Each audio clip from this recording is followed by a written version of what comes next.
Bulletin పౌరుషానికి ప్రతీక, దృఢత్వానికి మచ్చుతునక, ఉట్టిపడే రాజసం, ఆకట్టుకునే అందం ఒంగోలు గిత్త. ఇప్పుడు ఈ జాతి నిర్వీర్యమైపోతోందా? జిల్లాకే బ్రాండ్ అంబాసిడర్ దొడ్డిదారిన పరాయి దేశం చేరుతోందా?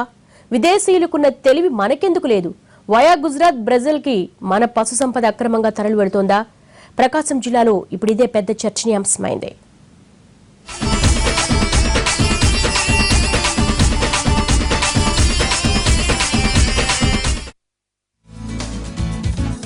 ఒంగోలు గిత్త. ఆ గిట్టల చప్పుళ్లలో సిరి సంపదలు, ఆ దృఢత్వంలో అంతులేని ధైర్యం దాగి ఉంటుంది. ఒంగోలు గిత్త ఆ రైతింట ఉంటే ఇక పంట పండినట్టే. కాయ కష్టాన్ని లెక్క చేయకుండా ఎకరాల కొద్దీ దుక్కి దున్నేస్తాయి. జోడి కట్టాయంటే బండి చక్రాలు కట్టేసినా సరే ఈడ్చుకెళ్లడంలో వాటికవే సాటి. ఎంత బరువైనా సరే ఈడ్చి అవతల పారేస్తాయనడంలో సందేహం లేదు. ఒక్కసారి చూస్తే చూపు తిప్పుకోని పని రాజస్థం వేటి సొంతం. ఒంగోలు గిత్తలంటే దేశంలోనే కాదు, విదేశాల్లోనూ ఫేమస్సే. ఇక్కడే పెద్ద చిక్కొచ్చి పడింది. లోకలైన ఈ చంటిగాడికి ఇక్కడ నిర్లక్ష్యపు జబ్బు పడితే విదేశాల్లో మాత్రం రాను రాను క్రేజ్ పెరిగిపోతోంది. ఇటు వ్యవసాయమైనా అటు పశువుల పోటీ అయినా ఒంగోలు గిత్తలకు సాటి రాగల జాతి లేదు. తక్కువ తిని ఎక్కువ పనిచేయడంలో ఒంగోలు గిత్తలు ఒంగోలు గిత్తలే. పట్టుదలంటే వీటిదే. ఎంత ప్రతికూల వాతావరణమైనా సరే మనుగడ సాగిస్తాయి. ఎంత కష్టసాధ్యమైనా సులభతరం చేస్తాయి.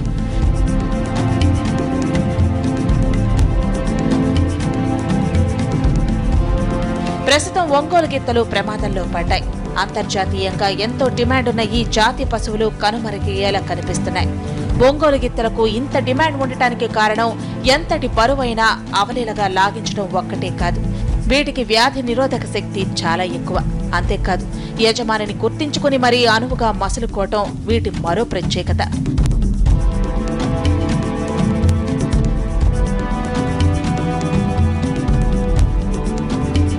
ఒంగోలు గిత్తలుండడం అంటే ఆ ఇంట్లో పాడి పంటలకు, పరువు ప్రతిష్టలకు కొరతుండదన్న గట్టి నమ్మకం ఉండేది. ఒకప్పుడు ప్రతి ఇంట్లో 2 గిత్తలను పెంచేవాళ్లు. ఈ జాతి ఎద్దులను పెంచేవాళ్లంటే ప్రత్యేకమైన గౌరవ మర్యాదలుండేవి. తాము పెంచే గిత్తలతో దిగిన ఫోటోలను ఫ్రేములను కట్టి గోడలకు తగిలించుకునేవాళ్లు రైతులు.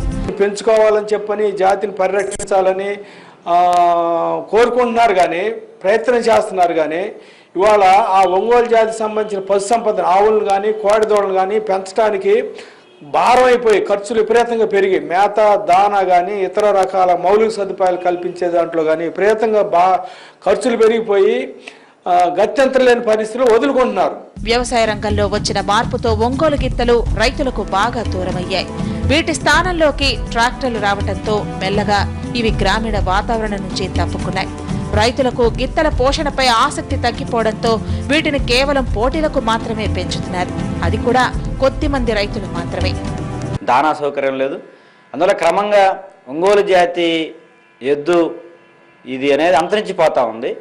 దీనికి ప్రధానమైన కారణం ప్రభుత్వం. ఇప్పటికైనా ఈ జాతిని ప్రోత్సహించడానికి ప్రయత్నం చేయాల్సిన అవసరం ఉంది. ఆ పశు క్షేత్రాన్ని సక్రమంగా నిర్వహించాల్సిన అవసరం ఉంది. అట్లాగే బ్రెజిల్ను చూసైనా నేర్చుకొని ఈ జాతి సంపదని అభివృద్ధి చేయడం కోసం పెద్ద ఎత్తున ప్రయత్నం చేసి ఒంగోలు జిల్లాకి అట్లాగే ప్రకాశం జిల్లాకి పేరు వచ్చేటట్టుగా చేయాలని కోరతాం.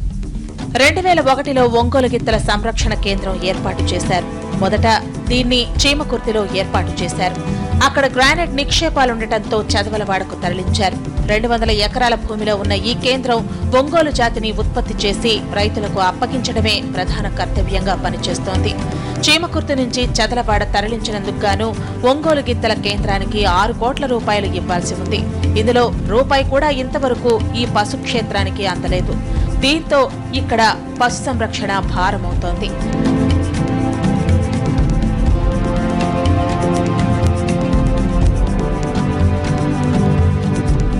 ఈ కేంద్రంలో ఆవులు, గిత్తలు, దూడలు కలిసి మొత్తం 300 వరకు ఉన్నాయి.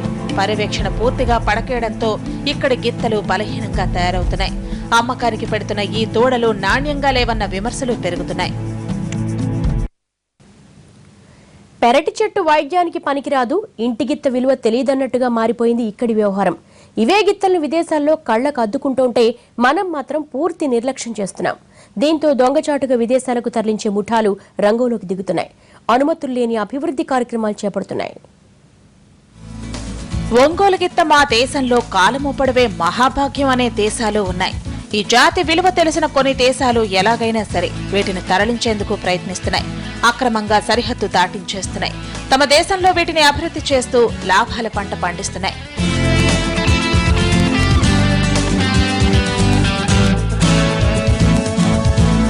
ఒంగోలు గిత్త మీద ఇప్పుడే కాదు, ఎప్పటి నుంచో విదేశీయుల కన్ను పడింది. 1862లో ఒక ఒంగోలు గిత్తను కొనుగోలు చేయడంతో ఈ పరంపర మొదలైంది. అప్పట్లోనే లక్షలాది రూపాయలు ఖర్చు చేసి వీటిని దిగుమతి చేసుకోవడం షురూ చేశారు. పోలారు పనవే అనే రైతు కాడ నుంచి ఫస్ట్ బ్రెజిల్ 1954లో, సుమారు నాకు ఐడియా లేదు, 1954లో బ్రెజిల్ తీసుకుపోయారు. అక్కడ నుంచి గుల్లకమ్మపట్టి బారిన చేకూరుపాడు, బుద్రుపాలెం గంగయ్య గారి దగ్గర మంచి మంచి కోడలు తీసుకుపోయారండి. అవి బాగా బ్రెజిల్లో పేరు వచ్చినాయి. ఇప్పుడు కూడా వాళ్ళు బ్లడ్ మార్పిడి దీనికోసం అప్పుడప్పుడు ఇక్కడ నుంచి దొంగతనంగా గుజరాత్ నుంచి తెలియకుండా గవర్నమెంట్కి శమనం పిండాలు దొంగతనంగా తీసుకెళ్తున్నారు అనుకుంటున్నారు. కొనుగోలు చేసిన ఈ ఒంగోలు జాతి గిత్తను పరీక్షించిన బ్రెజిల్ దేశస్థులు నివ్వెరపోయారు. వీటి నాణ్యత మరే రకంలోనూ లేదన్న నిర్ధారణకు వచ్చారు. దీంతో అప్పటి నుంచి ఇప్పటి వరకు బ్రెజిల్ మన దేశం నుంచి ఒంగోలు గిత్తలను తరలించడం ఎక్కువ చేసింది. విచిత్రమైన విషయం ఏంటంటే ఒంగోలు గిత్తలు మన దగ్గర కన్నా బ్రెజిల్లోనే ఎక్కువున్నాయి. వీటి ఎగుమతిలో ఆ దేశమే ముందుండడం మన దౌర్భాగ్యం. బ్రెజిల్ ఒక్కటే కాదు, America, Mexico, Indonesia, Australia, Philippines, Colombia దేశాలు ఒంగోలు జాతి గిత్తల్ని పెంచి పోషిస్తుంటే ఇక్కడ మాత్రం నానాటికి వీటి సంఖ్య తగ్గిపోతూ వస్తోంది. ప్రస్తుతం వీటి పరిస్థితి ఎలా ఉందో తెలుసా? పూర్తిగా కనుమరుగయ్యే జాతుల్లో ఒకటయ్యేలా ఉంది.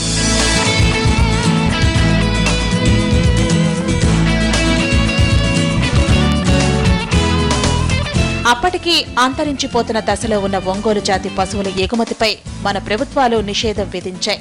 అయినా సరే ఇతర దేశాలు దర్జాగా దిగుమతి చేసుకుంటున్నాయి. ప్రస్తుతం బ్రెజిల్లో ఒంగోలు గిత్తల పెంపకం జోరుగా సాగుతోంది.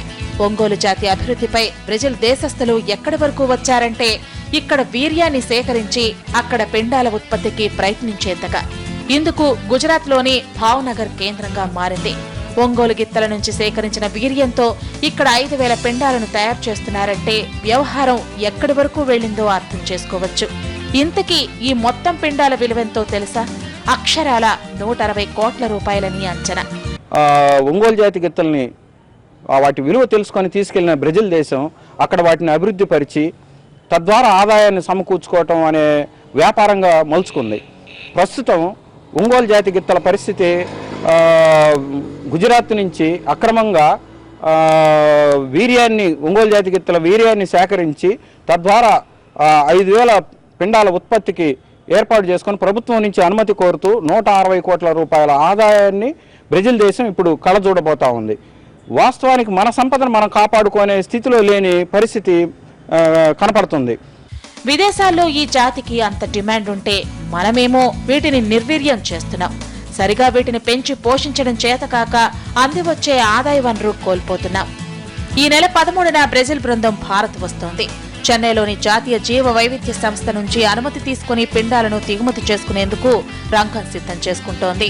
ఒంగోలు జాతి గిత్తలు ఆంధ్రప్రదేశ్ ప్రభుత్వ గుర్తింపు జాబితాలో ఉన్నాయి. అయితే వీటి పిండాల అభివృద్ధికి ఏపీ గవర్నమెంట్ అనుమతి లేకుండా వీర్య సేకరణ చేయడం ఆందోళనకరం అంటున్నారు ఇక్కడి రైతులు. ఒంగోలు జాతి పశువుల్ని ఏ రకంగా నిర్లక్ష్యం చేశారో మనం ఈ సందర్భంగా గుర్తు వేసుకోవచ్చు.